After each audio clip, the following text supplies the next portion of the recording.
মোহনপুর নামের এক গ্রামে লক্ষ্মীকান্ত নামে একজন পশুপালক বসবাস করত। সে শুধুমাত্র নামেই পশুপালক ছিল, কেননা তার কাছে শুধুমাত্র একটি হাঁস ছিল। তবুও সে কিন্তু খুব খুশি ছিল, কেননা সেই হাঁসটি দিয়েই তার কাজ চলে যেত। এক সময় এমন ছিল যে লক্ষ্মীকান্ত তখন খুবই গরিব ছিল, কিন্তু যখন সে ওই হাঁসটিকে নিয়ে এসেছিল তারপর থেকে হাঁসটি এত ডিম দিত যে সেই ডিমগুলোকে বিক্রি করে সে অনেক ধনশালী হয়ে উঠল। তখন থেকে লক্ষ্মীকান্ত সেই হাঁসটিকে একটু আলাদা নজরেই দেখতে লাগলো। তাকে লক্ষ্মীকান্ত সোনা নাম ধরে ডাকতো। সোনা এক এক দিনে অনেক অনেক ডিম পারতো, কিন্তু তার বয়স হয়ে যাওয়ার সাথে সাথে তার ডিম পাড়ার ক্ষমতাটাও কমে আসছিল। লক্ষ্মীকান্ত সোনাকে কিন্তু খুবই ভালোবাসতো, এই জন্য সোনার কষ্টটা লক্ষ্মীকান্ত দেখতে পারছিল না। সোনার তাহলে ডিম পাড়তে খুব অসুবিধা হচ্ছে, আমাকে আরেকটা হাঁস নিতে হবে। এই কথা ভেবে লক্ষ্মীকান্ত বাজারের দিকে যায়, আর হাঁস কিনতে যাবে এমন সময় তখনই তার সোনার কথা ভেবে খারাপ লাগে। না, আমি আরেকটা হাঁস কিনতে পারবো না, এতে সোনার খারাপ লাগতে পারে। সোনা আমার জন্য অনেক কিছু করেছে, আর একটা হাঁস নিয়ে যদি যাই তো ওর খারাপ লাগতে পারে। এর থেকে বরং ভালো আমি একটা মুরগি কিনে নিয়ে যাই, এর ফলে আমার প্রয়োজনটাও পূর্ণ হয়ে যাবে আর সোনারও খারাপ লাগবে না। লক্ষ্মীকান্ত একটি মুরগি কিনে বাড়ি নিয়ে আসে। মুরগিও অনেক অনেক ডিম পাড়তে শুরু করে। এদিকে সোনা নিজের তরফ থেকে যতটা সম্ভব চেষ্টা করছিল, কিন্তু তার সেই কষ্টটা লক্ষ্মীকান্ত ভালোই বুঝতে পারছিল। ও সোনা, তুমি আমার জন্য অনেক কিছু করেছো, কিন্তু এখন তোমার নিজের বাকি জীবনটা খুশিতে কাটানো উচিত। এখন আমি তোমাকে মুক্ত করে দেব, এতে আমার একটু খারাপ লাগবে বটে, কিন্তু তোমার পূর্ণ অধিকার আছে নিজের জীবনটাকে বাঁচবার। সোনাকে এই কথা বলে সে সোনাকে নিয়ে গিয়ে জঙ্গলে ছেড়ে দিয়ে আসে। তাকে ছাড়ার সময় লক্ষ্মীকান্তর চোখ দুটো জলে ভরে ওঠে। তখন সে কাঁদতে কাঁদতে বলে যে তোমাকে খুব মনে পড়বে, কিন্তু তোমার জন্য আমার ঘরের দরজা সব সময় খোলা থাকবে, কিন্তু এখন তুমি যেখানে খুশি ঘুরে দেখতে পারো, ভালো না লাগলে এখানে ফিরে আসবে। লক্ষ্মীকান্তকে কাঁদতে দেখে সোনার চোখ দুটিও জলে ভরে ওঠে, কিন্তু সামনে কি আছে সেটা দেখার জন্য তার উৎসাহর অন্ত রইল না। সেই জন্য সে আর পিছন ফিরে দেখল না, এগিয়ে গেল সামনের দিকে। জঙ্গলের ভেতরে গিয়ে সে খুব খুশি হয়ে গেল। কত সুন্দর জঙ্গলটা, আমার বাড়ির কথা মনে পড়ছে, কিন্তু আমি এখন সব কিছু দেখব, ঘুরে ঘুরে সব কিছু দেখব। সোনা এদিকে ওদিকে ঘুরতে থাকে। এমন ঘুরতে ঘুরতে সন্ধে হয়ে আসে। তারপর তার ভয় করতে শুরু করে। বিকেল হয়ে গেছে, আমাকে এখন একটা সুরক্ষিত জায়গা খুঁজে নিতে হবে, নয়তো রাত্রে জঙ্গলি পশুগুলো আমাকে খেয়ে নেবে। এই কথা ভেবে সোনা আরেকটু গভীর জঙ্গলের দিকে চলে যায়, যেখানে সে একটি গুহা দেখতে পায়। দিঘির ধারে কত সুন্দর একটা গুহা, এর থেকে ভালো জায়গা আমি আর কোথাও পাবো না। আমি এখন থেকে এখানেই থাকবো। গুহার ভেতরে গিয়ে সে তো খুব খুশি হয়ে যায় আর সেখানেই থাকতে শুরু করে। পরের দিন সকালে গুহার সামনের সেই জলাশয়ে সে একটু সাঁতরে নেয়। তারপর এদিক ওদিক ঘুরে নিজের জন্য একটু খাবার জোগাড় করে নিয়ে তারপর আবার সে গুহাতেই ফিরে আসে। কিছুদিন এইভাবেই কেটে যেতে থাকে। সোনা এখানে খুব খুশি ছিল, কিন্তু সেই জঙ্গলে থাকা একটা মস্ত নেকড়ে প্রথম দিন থেকে তার উপর নজর রাখছিল। সোনা যখন যেখানে যেত সেই নেকড়েটাও তার পিছু করতে থাকতো। একদিন হঠাৎ করেই সোনা তাকে দেখতে পেয়ে যায়। কে তুমি, আর আমার পিছু কেন নিয়েছো? আমি কারোর পিছু নেই না, এই পুরো এলাকাটাই আমার। আমি এই জঙ্গলের রাজা। যদি তুমি এই জঙ্গলে থাকতে চাও তো আমার কথা শুনে চলো। দেখো, আমি এই জঙ্গলে নতুন হতে পারি, কিন্তু আমি এইটুকুন বুঝতে পারি যে তুমি কোনো রাজা ফাজা হতে পারো না। তুমি মিথ্যা কথা বলে আমাকে ফাঁসানোর চেষ্টা করছো।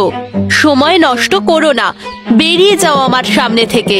আমি তোমার কথায় কিছুতেই ফাঁসবো না। সোনা সেখান থেকে চলে যায় আর নেকড়েটা সেখানে দাঁড়িয়ে ভাবতে থাকে। এই এত ছোট হাঁসটার এত অহংকার! হয়তো এ অনেক চালাক, নয়তো একদম বোকা। ও জানেও না এই জঙ্গল কতটা ভয়ানক। আমার পেটে না হয় অন্য কারোর পেটে নিশ্চয়ই যাবে।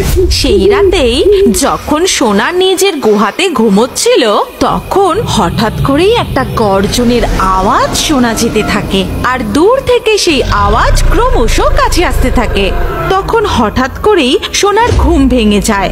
প্রথমে তো সে ভয় পেয়ে যায়, তারপর সে গুহা থেকে একটু উঁকি মেরে দেখে যে একটা মস্ত ড্রাগন গুহার দিকে আসছে।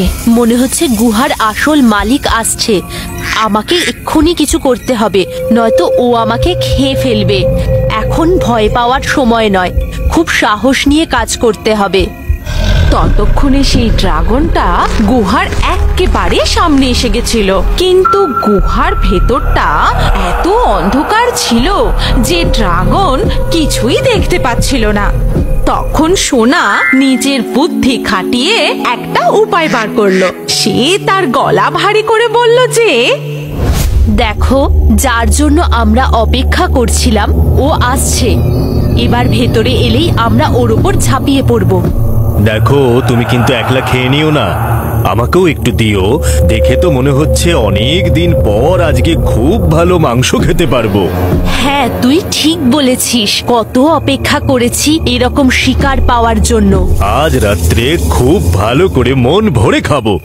সোনার এমন আওয়াজ শুনে বাইরে থাকা ড্রাগন তো ভয় পেয়ে যায়। সে ভাবতে থাকে ভেতরে নিশ্চয়ই দুটো জানোয়ার আছে। বাপরে, আমার থেকেও দুটো বড় জন্তু চলে এসেছে। তাড়াতাড়ি এখান থেকে পালিয়ে যাই, না হলে ওরা আমাকে ওদের খাবার ভেবে নেবে। যেমন ভাবনা তেমন কাজ। ড্রাগন তো সেখান থেকে ছুটতে পালিয়ে যায়। সোনা সেটা দেখে শান্তি পায়। পরের দিন সকালবেলা ড্রাগনের সাথে সেই নেকড়ের দেখা হয়। নেকড়ে তো ড্রাগনকে দেখেই ভয় পেয়ে পালিয়ে যেতে চেষ্টা করে। তখন ড্রাগন তাকে ডেকে বলে, আমাকে দেখে ভয় পাবার এখন কোনো দরকার নেই। জঙ্গলে আমার থেকেও দুটো বড় জন্তু চলে এসেছে। জঙ্গলে তোমার থেকে বড় দুটো জন্তু কোথায় দেখলে? কখন? কোথা থেকে এলো? জঙ্গলে যদি নতুন কেউ আসে আমি অবশ্যই জানতে পারি। তুমি বোধহয় ভুল দেখেছো। আমি আমার কান দিয়ে শুনেছি, আমার গুহার ভিতরে দুটো বড় জন্তু বাস করছে। খুবই ভয়ানক হবে। ড্রাগনের কথা শুনে নেকড়ে তো খুব হাসতে থাকে। তোমার নিশ্চয়ই কোনো ভুল হচ্ছে। তোমার এই গুহার ভেতরে একটা ছোট্ট হাঁস থাকে, কোনো বড় জন্তু নয়। আর শুধু একটাই হাঁস আছে। তুমি আমাকে পাগল ভেবেছো নাকি? আমি আমার নিজের কানে ওদেরকে আমাকে খাওয়ার কথা বলতে শুনেছি। তোমাকে কেউ বোকা বানিয়েছে। তুমি আমার সাথে চলো, আমি তোমাকে দেখাচ্ছি ওখানে কে আছে আর কে নেই। যদি আমি সত্যি বলে থাকি তুমি কিন্তু আমায় খাবে না, এটা কথা দাও। তবেই আমি তোমাকে নিয়ে যাব।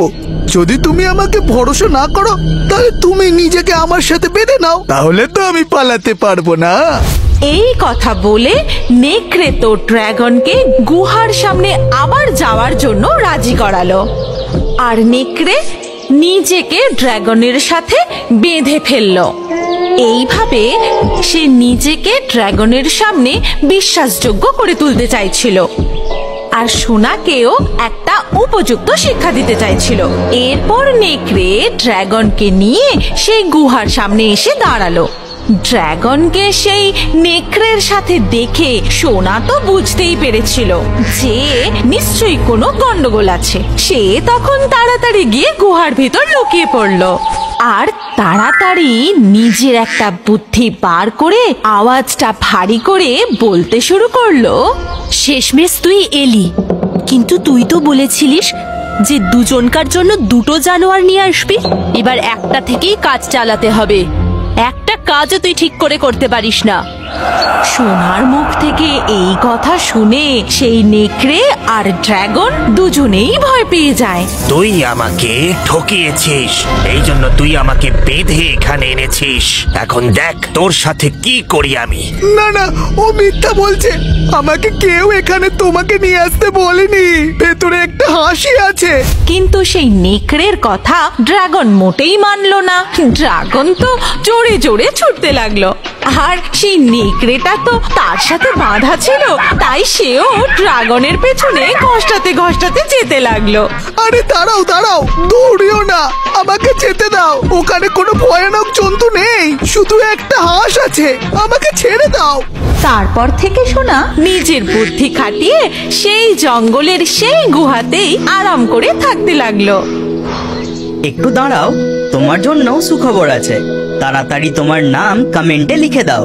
নাম লিখে এই রিওবার্ড চ্যানেলটি যে সাবস্ক্রাইব করবে তার নাম দিয়ে পরের কার্টুন ভিডিওটা বানানো হবে। আর এখন স্ক্রিনের উপরে এই যে ভিডিওটা আসছে, এটাই ক্লিক করলে পরের ভিডিওতে তুমি দেখতে পাবে লাকি ড্র থেকে কার কার নাম বাছাই করা হয়েছে। তাড়াতাড়ি ক্লিক করো, এই পরের ভিডিওতে তোমারও নাম থাকতে পারে।